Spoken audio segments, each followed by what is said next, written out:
Hello, I'm Rachel from Wild for Life, and if you're watching this video you've probably already received your wild activity kits and you probably can't wait to get started.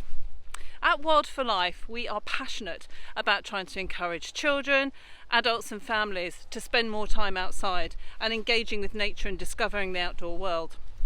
You've probably already spent quite a lot of time outside during the last lockdown, and you probably already see the benefits of being able to relax outside or maybe do some physical activity outside too. What we hope to do is to inspire you to discover nature at a deeper level. So starting to think about how it can really support our development and our well-being going forwards, and that of our children and our families too. In your activity kit, hopefully you're going to really enjoy all of the different activities that there are. They're all linked to the outdoor world in some way, and there's loads and loads of information in there that will help to guide you through that process and also support you and answer hopefully some of the questions that you might have. We hope that by just starting to get outdoors and think about things at a deeper level, that will inspire you to maybe take up some of the extensions that we're suggesting, and that even once you've completed the activities in your pack, that you'll be wanting to do more as a family. There's loads of information in the pack itself, and there's also lots of information on our website and our social media accounts too. Nature is everywhere. It's in our gardens, on our streets, in our parks. It's accessible to all, and above all it's free. And what we hope to show you is that it's fun too. So let's have a look in the kits.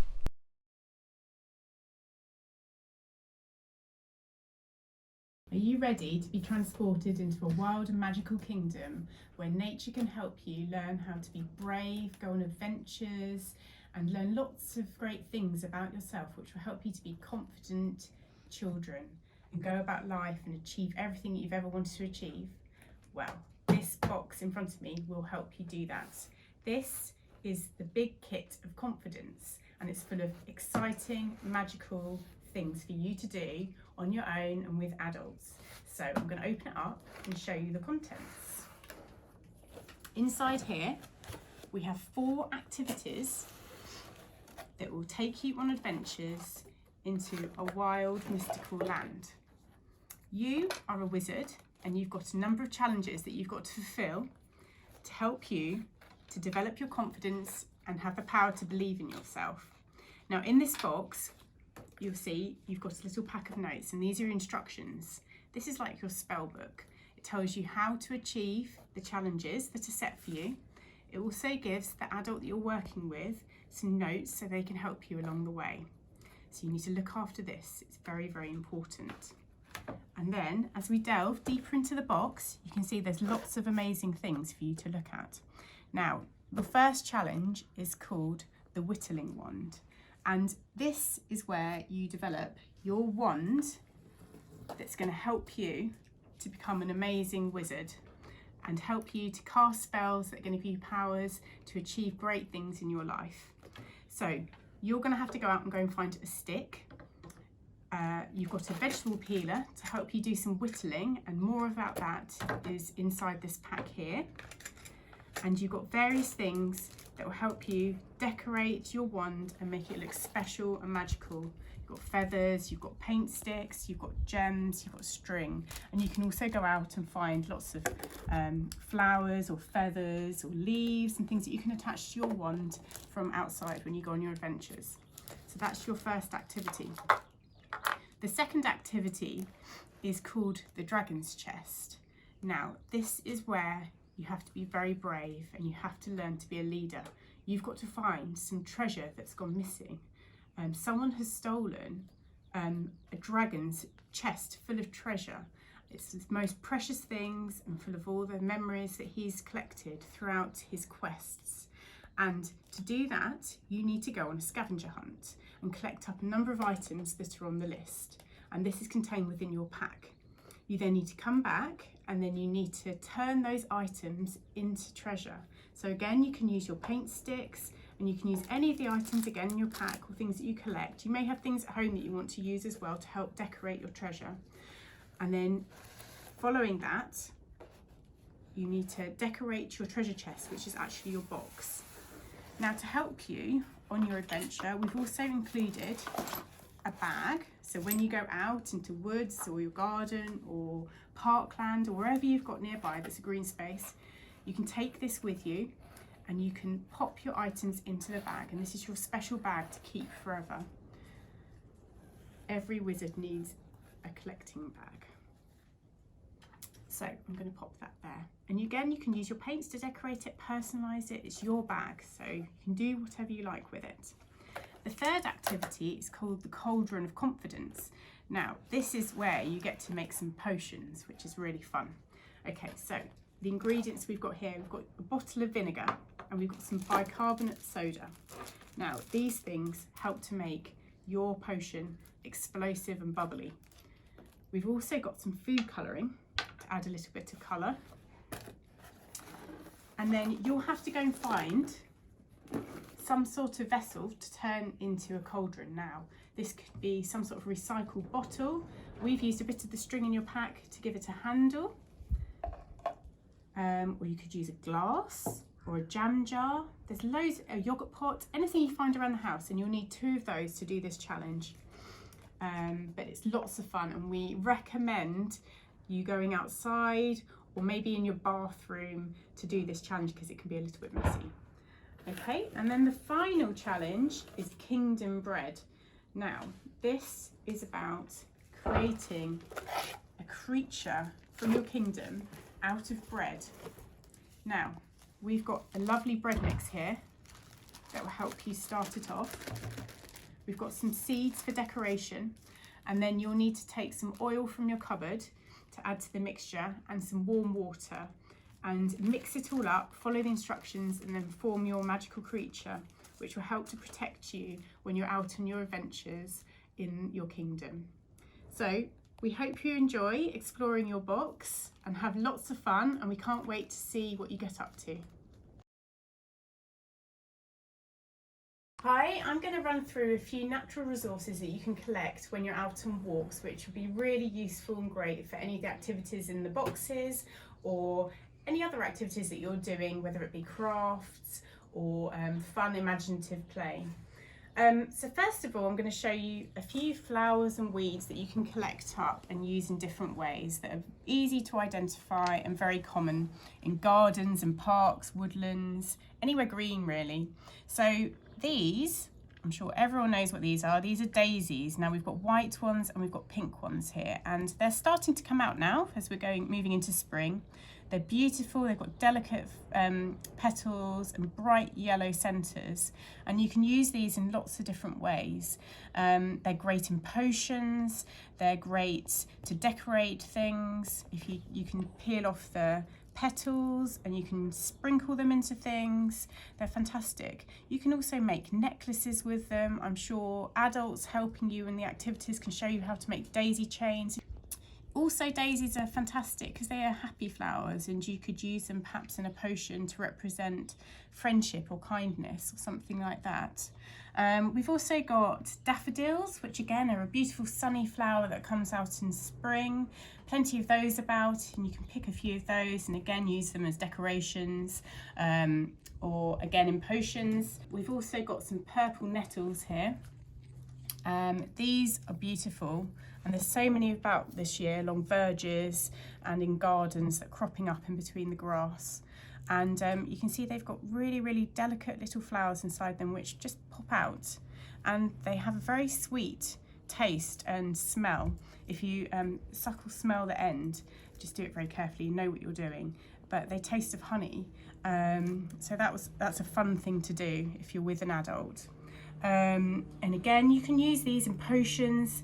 The purple flowers have got little orange centres if you look carefully in. They're really, really beautiful and delicate.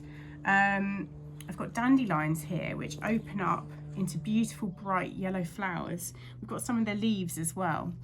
And dandelions are actually edible as well, and you can use them to decorate cakes. You can use them again to sprinkle into things, to attach to things, to use in crafts. You could even use them for mark making when they're open.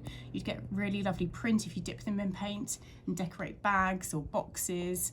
They're just fantastic things to do, and a really sunny flower. Here we've got a few things from the garden. We've got some lavender here, which smells beautiful. It's a real sensory item. You could do lots of things like that involve smell with this. You could maybe put them in a little vase in your house. You could make a little bouquet. You could add them to potions again, mixtures in the garden to make them smell nice. You can make perfume, lots of things like that with those. And we've also got some rosemary, and you could use any other herbs as well, sage, thyme, very hardy, woody herbs that last throughout the year in your garden. And again, are great for mark making because they've got a strong stem and you can dip them into paint and brush them and see the different effects that you get. Here we've got, this has lots of names. These are called cleavers, but they're also goosegrass and sticky grass. And the reason why they have all these names is because they have a very sticky texture. And I don't know, when I was a little girl, I used to throw it at my friends and it used to stick to their jumpers, and we thought that was lots of fun. But you could also use it to make something like a nest if you're going to celebrate Easter, and you could put your eggs in there. You can see how it does that. There's lots of different things you could use that for. Here we have moss. Now moss, you get lots of different types of moss. This is kind of one that comes in long strands, but it's very soft and velvety, and again is a great sensory item to use. You can squeeze it, you can take your frustrations out on it and it just springs back. You can again use it for mark making instead of just a sponge. You could do kind of a stippling effect, which is great, and you can stick it onto things. You could stick it onto your box and decorate. It will glue on really well. But we've also got plantain here, which have a very stripy, almost like a tongue-like shape and texture. So there's so many different weeds that have different types of leaves, and if you start to look carefully, you start to notice these things. And again, you can use them to stick to things, to wrap around sticks, to just to stroke. It's just incredibly relaxing. So we've got small leaves and we've got bigger leaves as well. There's just so many different things you could do with these for decorating. We've got crunkly leaves here as well. So here we've got fresh leaves that we've just gone and picked. These ones have been lying around on the floor all autumn and winter. A great sensory item. Again, you could use that for mark making. You could use it as a decoration. You know, you could use it in loads of different ways. Then we're going to move on to a few other dry things. We've got pine cones, which are really, really great. We've got big ones and smaller ones here, different sorts of textures. These ones are much knobblier. These ones are smoother and more delicate. And you can find them in most woodland areas have pine trees where you can go and collect them and they fall down on the floor underneath the tree. So they're great things to collect again for mark making. If you use the bottom, you'd almost get like a flower print. If you use the top, you'll get like a dotty pink print rolling along. There's lots of uses for those. You can make decorations. If you think at Christmas, you see them hanging up on trees. Just put a little bit of paint or something on them and they look beautiful. Feathers, incredibly tactile. You know, you can get so many different types of feathers. You can collect them up around from lakesides, along riverbanks, in fields, in woods, you know, in your garden. There's just so many different types, and you could use it again. You could try writing with them, make a quill. Then we've also got some variety of sticks here. So this is a really old, gnarled one. And it's beautiful because it's actually got lichen attached to it, which is like this yellowy, knobbly stuff. And you can pick this off, and again, this could be something that you could sprinkle into a potion or whatever, really, whatever you happen to be making. But it's a beautiful thing just to observe because of like the really acid yellow colour that and greens and things like that that appear all over bark. And you might think it's a bad thing that sticks are covered in this material, but it's actually a really good thing. It means that you're living in a clean air environment, which is fantastic. So if you see that, it's not a problem, and it's a great thing to have a look at or collect for potions. Here we have blossom. Now blossom is beautiful. It comes out in the spring. There's so many varieties. This is plum blossom, which is out now, but in a few weeks' time the apple and pear blossom will start to come out, and then the cherry blossom will come out after that. And it's a great thing that represents changing of the seasons. You know that when the blossom comes out, you're entering spring. You can see all the tiny buds that are appearing, and how they open up into these beautiful flowers which adorn trees all over the place. And they're great things to collect if you're thinking about doing a spell or a potion or making something for a friend. The beautiful pink can really represent lots of things. Here we've got two different types of stick. Some of our activities involve whittling, so I'm just going to show you the difference between dead wood and live wood. And here you can see this is a dead wood stick, so we've picked this up off the ground. This has been off the tree for a while, so the wood underneath the bark is very dry and brittle and rough. So if I can try and peel a bit of bark off, you can see it's brown underneath.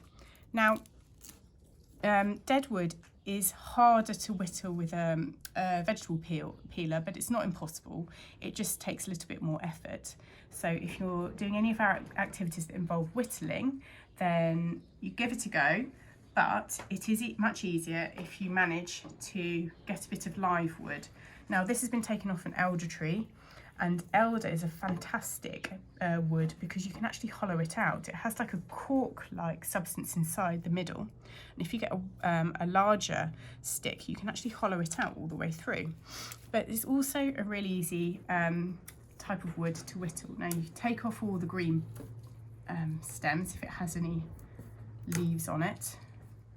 So we can tell that this is green wood by running our thumbnail along the bark, and then you can see that there's green underneath, and this will turn beige once it dries out. But this means that it's really, really easy to peel if you're doing any whittling with a vegetable peel.